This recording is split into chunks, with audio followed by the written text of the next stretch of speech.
বাংলাদেশের রাজনৈতিক পালাবদলের পর থেকে ঢাকা ও দিল্লির মধ্যে সম্পর্কে এক ধরনের শীতলতা লক্ষ্য করা যাচ্ছে।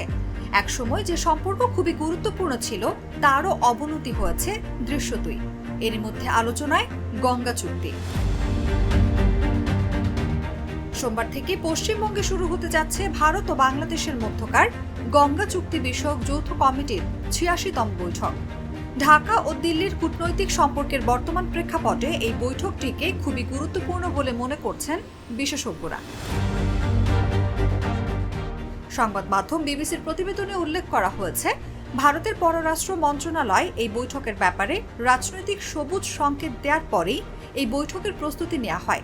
বাংলাদেশকে আমন্ত্রণ জানানো হয় এবং যাবতীয় কর্মসূচি স্থির করা হয়। এর প্রধান কারণ ১৯৯৬ সালে স্বাক্ষরিত ঐতিহাসিক গঙ্গা চুক্তির ৩০ বছরের মেয়াদ ২০২৬-এর ডিসেম্বরে শেষ হবে। ফলে কোন শর্তে চুক্তিটির নবায়ন করা হবে সেটি স্থির করা জরুরি হয়ে পড়েছে।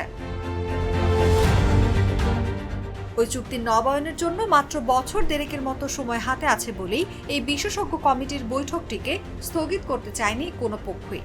দুদেশের কূটনৈতিক মহলের সঙ্গে কথা বলে এমনটাই জানা যাচ্ছে বলেও বিবিসির প্রতিবেদনে উল্লেখ করা হয়েছে। প্রশ্ন হচ্ছে, কি হবে বিশেষজ্ঞদের বৈঠকে? ভারত ও বাংলাদেশের মধ্যকার যৌথ নদী কমিশনের অন্যতম সদস্য মোহাম্মদ আবুল হোসেনের নেতৃত্বে বাংলাদেশের প্রতিনিধি দল গঙ্গা চুক্তি নিয়ে ৫ দিনের দ্বিপাক্ষিক বৈঠকে অংশ নিতে কলকাতায় গেছেন। গঙ্গা চুক্তিতেই বলা আছে, দুদেশের বিশেষজ্ঞরা পর্যায়ক্রমিকভাবে ভারতে গঙ্গার উপর ফারাক্কা ব্যারাজ পয়েন্টে ও বাংলাদেশে পদ্মার উপর হার্ডিঞ্জ ব্রিজ পয়েন্টে জলের প্রবাহ ও অন্যান্য বিষয়ে যৌথ পরিদর্শন করতে পারবেন। সেই অনুযায়ী ৮৬তম বৈঠকের অংশ হিসেবে দুই দেশের প্রতিনিধিরাই কলকাতা থেকে ট্রেন যোগে ফারাক্কা পয়েন্টের উদ্দেশ্যে যান। ৩ ও ৪ মার্চ ফারাক্কা ব্যারাজের বিভিন্ন অংশে যৌথ পরিদর্শন অনুষ্ঠিত হওয়ার পর ৫ই মার্চ যৌথ কমিটির সদস্যরা আবার কলকাতায় ফিরে আসবেন। ৬ মার্চ কলকাতার একটি ৫-তারা হোটেলে অনুষ্ঠিত হবে গঙ্গা চুক্তি নিয়ে দুদেশের টেকনিক্যাল কমিটির বিশেষজ্ঞদের বৈঠক এবং ৮ই মার্চ বাংলাদেশের প্রতিনিধিদের ঢাকায় ফিরে যাওয়ার কথা রয়েছে। এ বিষয়ে ভারতের জলসম্পদ মন্ত্রণালয়ের একটি সূত্র সংবাদ মাধ্যম বিবিসিকে জানিয়েছেন, এটি এমনিতে বিশেষজ্ঞ পর্যায়ে রুটিন বৈঠক হলেও যেহেতু গঙ্গা চুক্তির নবায়নের সময় এগিয়ে আসছে তাই এটির আলাদা গুরুত্ব আছে। গঙ্গায় ফারাক্কা পয়েন্টের আগে ও পরে শুষ্ক মৌসুমে জলের প্রবাহ কতটা বজায় আছে, সাম্প্রতিক পরিসংখ্যান কি বলছে, গঙ্গার জলপ্রবাহের কতটা পদ্মায় আর কতটা ভাগীরথী নদীতে যাচ্ছে, এই বিষয়গুলো নিয়ে টেকনিক্যাল কমিটির বৈঠকে চুলচেরা আলোচনা হয়ে থাকে।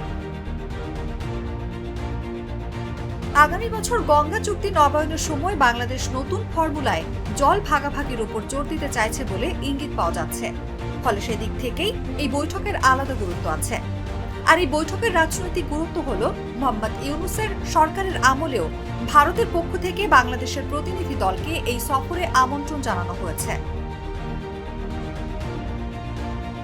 এদিকে গত বছরের ৮ই অগস্ট বাংলাদেশের অন্তর্বর্তী সরকারের প্রধান উপদেষ্টা হিসেবে মোহাম্মদ ইউনূস দায়িত্ব নেওয়ার কিছুদিন পরেই ভারতের বার্তা সংস্থা পিটিআইকে দেয়া সাক্ষাৎকারে তিনি বলেছিলেন, তার সরকার ভারতের কাছে অভিন্ন নদী তিস্তার পানির ন্যায্য হিস্সাও দাবি করবে। ওই সাক্ষাৎকারের বক্তব্য স্পষ্টতই ভারতের মনোভূত হয়নি এবং তারা সেটা ঢাকাকে বুঝিয়েও দিয়েছিল।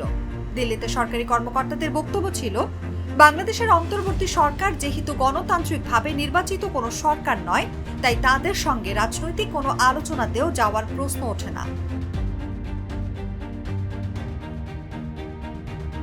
ফলে গত ৭ মাসে তিস্তা চুক্তি নিয়ে দীর্ঘদিন ধরে অমীমাংসিত দ্বিপাক্ষিক আলোচনায় কোনো অগ্রগতি হয়নি।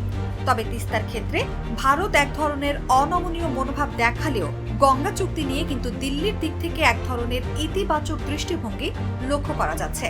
ওই চুক্তি নবায়নের তাগিদ যে ভারতের দিক থেকেও আছে সেটা ঘটনা প্রবাহ থেকেও স্পষ্ট। যদিও ঢাকায় ভারতের সাবেক রাষ্ট্রদূত পিনাক রঞ্জন চক্রবর্তী অবশ্য এর মধ্যে অসুবিধার কিছু দেখেন না। তিনি বলছেন, গঙ্গা চুক্তি প্রায় ৩ দশক ধরে টেস্টেড অ্যান্ড ট্রাস্টেড, মানে ভরসা আর সময়ের পরীক্ষায় উত্তীর্ণ। এর মাঝে বাংলাদেশে এমন সরকারও এসেছে যারা ভারতের প্রতি ততটা বন্ধুত্বপূর্ণ নয়, কিন্তু তাতে চুক্তির বাস্তবায়নে কোনো সমস্যা হয়নি। ফলে এই চুক্তিটাকে যে দুই দেশই নবায়ন করতে চাইবে এটা স্বাভাবিক। কিন্তু তিস্তার জল ভাগাভাগি নিয়ে এখনো কোনো চুক্তি করে ওঠা সম্ভব হয়নি। ফলে গঙ্গা আর তিস্তার বিষয়টা সম্পূর্ণ আলাদা চোখে দেখতে হবে। অনুভা বিশ্বাস, জাগো নিউজ।